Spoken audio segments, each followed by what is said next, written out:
Subscription کے button کو دبائیے اور ساتھ بیل آئیکن پر کلک کیجیے تاکہ آپ کو تمام ویڈیو فوراً مل سکیں۔ اس ویڈیو پسند آنے کی صورت میں اسے لائک، کمنٹ اور شیئر کرنا مت بھولیں۔ مدینے کے چند اور نوجوانوں کی طرح سلیب کے مقابلے میں ہلال کا پرچم بلند رکھنے کا جذبہ احمد بن حسن کو بھی مدینہ سے فلسطین لے گیا۔ ہلال و سلیب کے معمولی مارکوں میں احمد بن حسن ایک گمنام سپاہی کی حیثیت سے شریک ہوتا رہا۔ اس کے رسالے کے افسر اس کی شجاعت کے معترف تھے، لیکن وہ خود اعتمادی جو احمد بن حسن کی اعلیٰ تعلیم و تربیت کا نتیجہ تھی، ایک مدت تک اس کے راستے میں رکاوٹ بنی رہی۔ بڑے سے بڑے آدمی کو خوش کرنے کے لیے بھی وہ اپنی رائے بدلنے کے لیے تیار نہ ہوتا۔ اس کے دستے کا ایک سالار ایک ترک تھا اور وہ اس کی خود اعتمادی کو اس کی خود پسندی سے تعبیر کرتا تھا۔ ایک شاندار فتح کے بعد رات کے وقت صلاح الدین ایوبی کی فوج ایک وسیع میدان میں پڑاؤ ڈالے ہوئے تھی۔ ایک طرف زیتون کے چند درختوں کے قریب احمد بن حسن کے دستے کا ترک سالار چند سپاہیوں اور افسروں کی مجلس میں گزشتہ لڑائی کے واقعات پر تبصرہ کر رہا تھا۔ احمد بن حسن کہاں ہے؟ اس نے اچانک ایک سپاہی سے سوال کیا۔ سپاہی نے جواب دیا، وہ درخت کے نیچے مشعل کے سامنے بیٹھ کر کوئی کتاب پڑھ رہا ہے۔ ترک افسر نے کہا، اگر اسے کتابیں پڑھنے کا اس قدر شوق نہ ہو تو وہ ایک اچھا سپاہی بن سکتا ہے۔ پرسوں وہ سچ مچ ایک سپاہی کی طرح لڑ رہا تھا۔ اس نے 5 نصرانیوں کو موت کے گھاٹ اتارا اور مجھے یقین نہیں آتا تھا کہ وہ احمد ہے، لیکن یہ کتابیں اسے ناکارہ بنا دیں گی۔ ایک نوجوان جو اب تک خاموشی سے ایک طرف بیٹھا ہوا تھا بول اٹھا، ہو سکتا ہے کہ وہ محض ایک سپاہی بننے کی بجائے کسی فوج کی رہنمائی کے لیے پیدا ہوا ہو۔ ایک عام سپاہی شاید تلوار سے زیادہ کسی چیز کی ضرورت محسوس نہ کرے، لیکن ایک سالار کتابوں کی ضرورت سے انکار نہیں کر سکتا۔ ترک افسر نے نوجوانوں کے الفاظ کی تلخی کو ایک بلند قہقہے میں چھپانے کی کوشش کرتے ہوئے کہا، تو اہل بغداد سب کے سب سالار ہیں، یہ وہ فقط کتابیں پڑھتے ہیں۔ نوجوان نے جواب دیا، یہ عالم اسلام کی بدقسمتی ہے کہ اہل بغداد کتابوں کے ساتھ تلوار کی ضرورت محسوس نہیں کرتے، ورنہ عالم اسلام کا ہر سپاہی ان کی قیادت میں لڑنا اپنے لیے باعث فخر سمجھتا۔ مشعل کی روشنی سے دور ہونے کے باعث ترک سالار اپنے مخاطب کو پہچان نہ سکا۔ اس نے ذرا ترش لہجے میں کہا، یہ احمد بن حسن کا دوسرا ساتھی کہاں سے آ گیا؟ بھائی آگے آ جاؤ۔ نوجوان کونے سے اٹھ کر سالار کے قریب آ کر کھڑا ہو گیا۔ سالار نے کہا، ارے یوسف، آج تمہاری زبان کیسے کھل گئی؟ بیٹھ جاؤ، میں ہر بہادر کو دیکھ کر خوش ہوتا ہوں۔ تم نے پہلے ہی مارکے میں ہم سب کو اپنا مترف بنا لیا ہے، لیکن اس بات کا خیال رکھو کہ یہاں کی رائے عامہ اہل بغداد کی ستائش کو پسند نہیں کرتی۔ یوسف نے سنجیدگی سے جواب دیا، بات کرتے وقت میرے ذہن میں رائے عامہ نہ تھی، آپ تھے، اور اہل بغداد کو میں اس وقت تعریف کے قابل سمجھتا ہوں، نہ میں نے ان کی تعریف کی ہے، ان کا ذکر ضمناً آ گیا تھا۔ اصل موضوع یہ تھا کہ سپاہی کو علم سیکھنا چاہیے یا نہیں۔ میں یہ کہنا چاہتا ہوں کہ تلوار ایک ایسا سرکش گھوڑا ہے جس کے لیے علم کی باغ کی ضرورت ہے۔ بغداد والے فقط باغ کو سنوار رہے ہیں، ان کے پاس گھوڑا نہیں۔ سالار نے پوچھا، اور ہمارے متعلق تمہارا کیا خیال ہے؟ یوسف نے جواب میں پوچھا، ہمارے سے آپ کی مراد اپنی ذات ہے یا سلطان صلاح الدین ایوبی کی فوج؟ ترک افسر نے اس سوال سے پریشان ہو کر گفتگو کا رخ بدلنے کے لیے کہا، باتوں میں یہ نوجوان احمد بن حسن کا بھی استاد معلوم ہوتا ہے، اسے بھی بلاؤ۔ ایک سپاہی اٹھ کر احمد بن حسن کو اپنے ساتھ لے آیا۔ ترک سالار نے کہا، احمد، پرسوں تم سچ مچ ایک سپاہی کی طرح لڑ رہے تھے، مجھے تم سے ہرگز یہ توقع نہ تھی۔ بیٹھ جاؤ۔ احمد بن حسن نے جواب دیا، آپ کو اپنے سپاہیوں سے بری توقعات وابستہ نہیں کرنی چاہیے۔ ترک افسر نے قدرے خسیانہ ہو کر کہا، تمہارا یوسف سے تعارف ہوا ہے یا نہیں؟ یہ ہمارے نئے رفیق ہیں۔ احمد نے جواب دیا، میں ان سے متعارف ہو چکا ہوں۔ کیا پڑھ رہے تھے آج؟ میں خالد بن ولید کی فتوحات پڑھ رہا تھا۔ ترک افسر نے سوال کیا، بھلا خالد بن ولید کی فتوحات زیادہ ہیں یا ہمارے سلطان کی؟ میرے خیال میں اس زمانے کی جنگیں موجودہ جنگوں کے مقابلے میں معمولی لڑائیاں ہوا کرتی تھیں۔ احمد بن حسن نے جواب دیا، آپ کا خیال عام طور پر صحیح نہیں ہوتا۔ میں بے علمی کو قابل معافی سمجھتا ہوں، لیکن ریاکاری کو قابل معافی نہیں سمجھتا۔ اب سلطان کے سامنے ایسی باتیں کر کے شاید انہیں خوش کر سکے، لیکن وہ اس وقت یہاں موجود نہیں۔ میں مانتا ہوں آپ کو کتابوں سے نفرت ہے، لیکن یہ ماننے کے لیے تیار نہیں کہ آپ کو ایک مسلمان ماں نے خالد اعظم کی فتوحات کی حالات نہ بتائی ہوں، اور آپ کو فخر اور احترام کے ساتھ ان مجاہدین کے نام لینا نہ سکھایا ہو جنہوں نے پیٹ پر پتھر باندھ کر اور جسم پر چیتڑے اوڑھ کر کیسر و کسرا کے تاج رون ڈالے تھے۔ خالد بن ولید کے زمانے میں اکثر جنگیں ایسی تھیں جن میں اسلام کی ایک تلوار کے مقابلے میں دشمن کی 10 تلواریں ہوا کرتی تھیں۔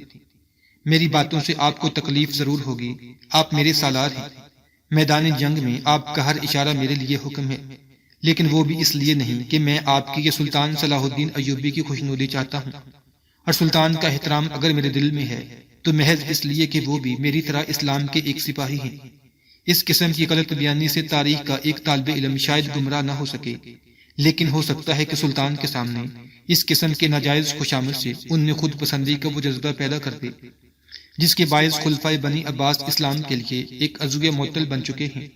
اس وقت عالم اسلام کی بہت سی توقعات سلطان صلاح الدین ایوبی سے وابستہ ہیں، اس لیے آپ ابھی سے انہیں خالد بن ولید اور ابو عبیدہ رضی اللہ تعالی عنہم کا ہم پلہ ثابت کر کے مستقبل سے بے نیاز کر دینے کی بجائے ان کے لیے یہ دعا کریں کہ وہ بڑی سے بڑی منزل پر پہنچ کر بھی یہ محسوس کریں کہ ابھی ان کے سفر کی ابتدا ہوئی ہے۔ احمد بن حسن کچھ اور کہنا چاہتا تھا، لیکن اچانک درخت کی آڑ سے ایک نقابپوش نمودار ہوا اور اس نے آگے بڑھتے ہوئے بلند آواز میں کہا، خدا صلاح الدین ایوبی کو عالم اسلام کی نیک توقعات پورا کرنے کے قابل بنائے اور اسے خوشامدیوں سے محفوظ رکھے۔ اجنبی کی آواز میں غصہ اور ہیبت اور جلال تھا۔ سامعین بدحواس ہو کر اس کی طرف دیکھنے لگے۔ اس نے مشعل کی روشنی کے قریب پہنچ کر چہرے سے نقاب اٹھا دیا۔ ترک افسر سراسیمہ ہو کر بولا، سلطان۔ سب کے سب اٹھ کھڑے ہو گئے۔ سلطان صلاح الدین نے ترک افسر سے مخاطب ہو کر کہا، مجھے تمہاری باتیں سن کر بہت دکھ ہوا، لیکن تم جاہل ہو۔ تمہاری سزا یہ ہے کہ تم آئندہ 6 ماہ تک فرصت کے اوقات میں اپنے ساتھیوں سے بالکل الگ بیٹھ کر تاریخ پڑھا کرو۔ 6 ماہ بعد میں تو خود تمہارا امتحان لوں گا۔ اگر تم نے میری تسلی کر دی تو تمہیں ترقی دی جائے، ورنہ تنہائی میں بیٹھنے کی سزا اور بڑھا دی جائے گی، اور تم دونوں ادھر آؤ۔ سلطان نے احمد بن حسن اور یوسف کی طرف اشارہ کیا۔ احمد اور یوسف آگے بڑھ کر سلطان کے قریب کھڑے ہو گئے۔ سلطان نے پوچھا، تم کہاں سے آئے ہو؟ میں مدینہ سے آیا ہوں، احمد بن حسن نے جواب دیا۔ سلطان یوسف کی طرف متوجہ ہوا، وہ بولا، میں بغداد سے آیا ہوں۔ تم میری فوج میں کب شریک ہوئے؟ احمد نے جواب دیا، مجھے قریباً 6 ماہ گزر چکے ہیں، اور یوسف کو کوئی 5 دن۔ سلطان صلاح الدین نے کہا، تم میرے متعلق غلط توقعات ظاہر کرنے کے مجرم ہو، تمہیں کیا سزا دوں؟ احمد نے کہا، اگر آپ میری تمام باتیں سننے کے بعد بھی مجھے مجرم قرار دیتے ہیں تو میں اپنی صفائی پیش نہیں کرتا۔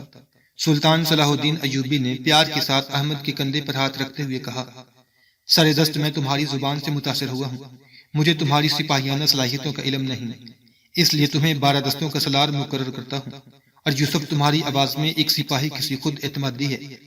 ممکن ہے تم آگے چل کر اپنے آپ کو بڑی سے بڑی ذمہ داری سنبھالنے کے قابل ثابت کر سکو، لیکن سر دست تمہیں 5 دستوں کا سالار مقرر کرتا ہوں۔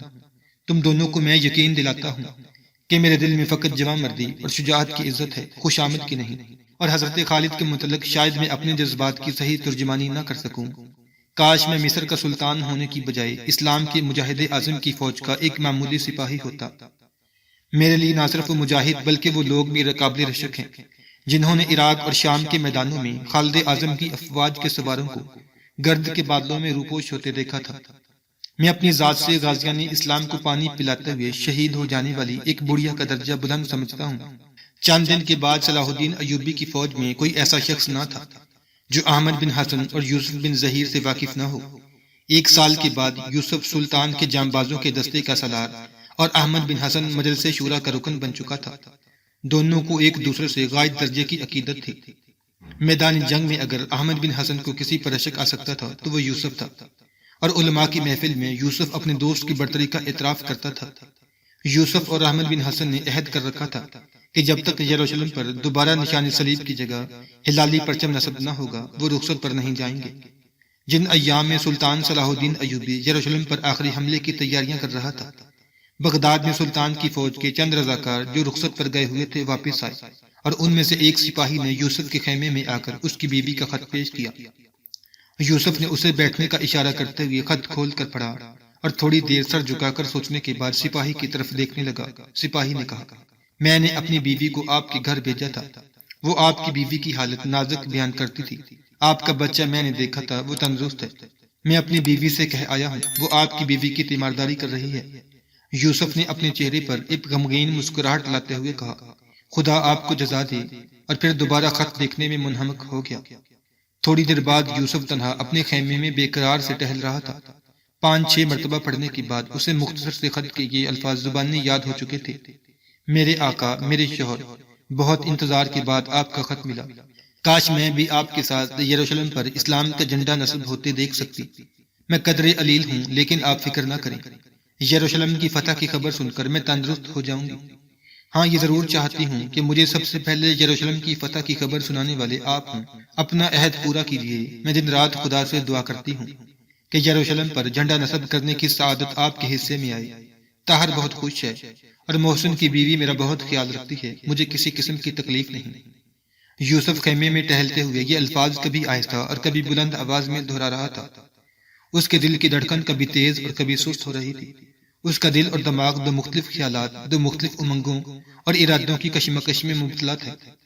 اس کے سامنے دو فرائض تھے، ایک طرف حسین اور نوجوان بیوی جس کے ساتھ شادی سے پہلے وہ دنیا میں بالکل تنہا تھا، اور شادی کے بعد جس کی حیا میں ڈوبی ہوئی مسکراہٹ اس کے لیے دنیا بھر کے خزانوں سے زیادہ قیمتی تھی۔ وہ بیمار تھی اور خط کے تسلی آمیز لہجے کے باوجود وہ محسوس کر رہا تھا کہ اس کی حالت مخدوش ہے، ورنہ وہ معمولی تکلیف کی حالت میں محسن کی بیوی کی تیمارداری کی ضرورت محسوس نہ کرتی۔ اسے گھر پہنچنا چاہیے۔ وہ خیالات کی برق رفتار گھوڑے پر سوار ہو کر بغداد پہنچتا اور اپنے مکان میں داخل ہوتا۔ زاہدہ، زاہدہ، تم کیسی ہو؟ میں آ گیا ہوں، میری طرف دیکھو۔ وہ چونک کر اس کی طرف دیکھتی اور بے قرار سی ہو کر کہتی، آپ کیا یروشلم پر اسلام کا پرچم نصب ہو چکا ہے؟ یہ سوال تصور کے گھوڑے کے لیے تازیانہ ثابت ہوتا اور وہ بغداد کے پرامن گوشے سے لوٹ کر یروشلم کی رزمگاہوں میں پہنچ جاتا اور ہاتھوں کی مٹھیاں بھینچ کر بلند آواز میں کہتا، میں اپنا عہد پورا کروں گا، میں اپنے ساتھ یروشلم کی فتح کی خبر لے کر جاؤں گا۔ اور وہ تیروں کی بارش میں خندق عبور کرتا، قلعے کی دیواریں توڑتا، صلیب کے نشان اکھاڑتا اور ہلال کا پھریرا اڑاتا ہوا قلعے کے آخری برج تک پہنچ جاتا، اور فتح کا نعرہ بلند کرتے اور خون آلو تلوار نیام میں ڈالتے ہوئے اپنے سوار رفتار گھوڑے پر سوار ہوتا اور بغداد پہنچ جاتا۔ اپنے گھر کے سامنے گھوڑے سے اترتا اور بھاگ کر اندر داخل ہوتے ہوئے کہتا، میری جان، میری روح، میں آ گیا ہوں، یروشلم فتح ہو گیا ہے۔ میں نے قلعے کے سب سے اونچے برج پر اپنے ہاتھوں سے اسلامی جھنڈا نصب کیا ہے۔ اور زاہدہ کا حسین اور معصوم چہرہ خوشی سے چمک اٹھتا۔ میں نہیں جاؤں گا، اس کا آخری فیصلہ تھا۔ احمد بن حسن اس کے کمرے میں داخل ہوا اور اس نے کہا، یوسف، بغداد سے چند سپاہی آئے ہیں، تمہارے گھر سے کوئی پیغام آیا؟ بیوی کا خط آیا ہے، یوسف نے مسکرانے کی کوشش کرتے ہوئے کہا۔ تم پریشان ہو، خیریت تو ہے؟ وہ کچھ علیل ہے۔ احمد بن حسن نے غور سے اس کے چہرے کی طرف دیکھا اور ایک لمحہ سوچنے کے بعد پوچھا، تمہیں بلایا ہے؟ نہیں، آپ پڑھ لیجئے۔ یہ کہتے ہوئے یوسف نے احمد کے ہاتھ میں خط دے دیا۔ احمد نے خط پڑھنے کے بعد کہا، خط سے تو کوئی تشویش کی بات ظاہر نہیں ہوتی، تاہم تم پریشان ضرور ہو۔ میں تمہیں ایک خوشخبری سناتا ہوں۔ یوسف نے بے تابی سے سوال کیا، کیسی خوشخبری؟ کہ یروشلم پر جلد حملہ ہونے والا ہے۔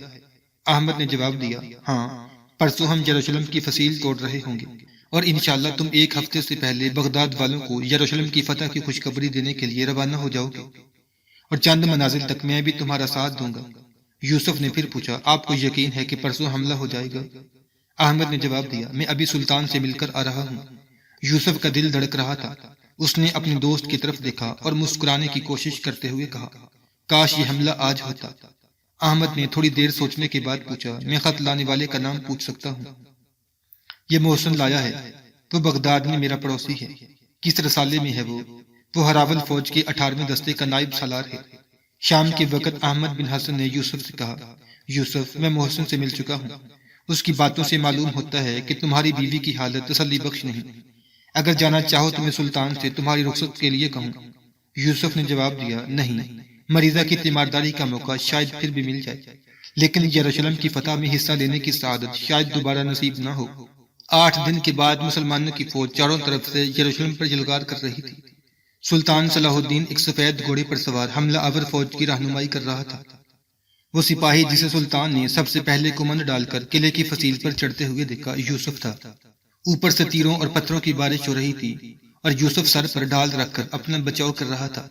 فصیل پر پہنچنے کے لیے اس کی کامیابی کے امکانات بہت کم تھے۔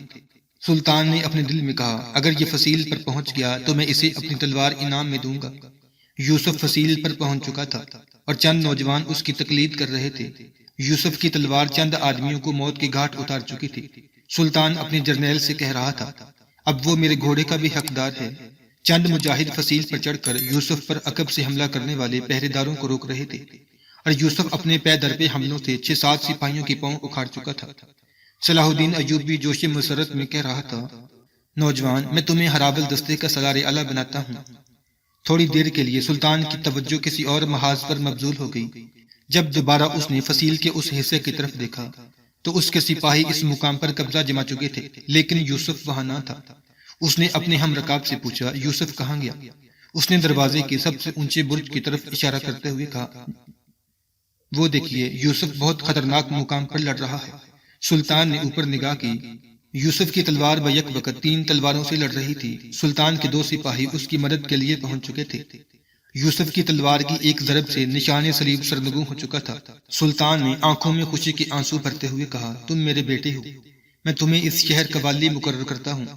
لیکن یوسف کے ہاتھ سے تلوار گر چکی تھی اور ایک نوجوان اسے سہارا دینے کی کوشش کر رہا تھا۔ سلطان نے اسے پہچان لیا، یہ احمد بن حسن تھا۔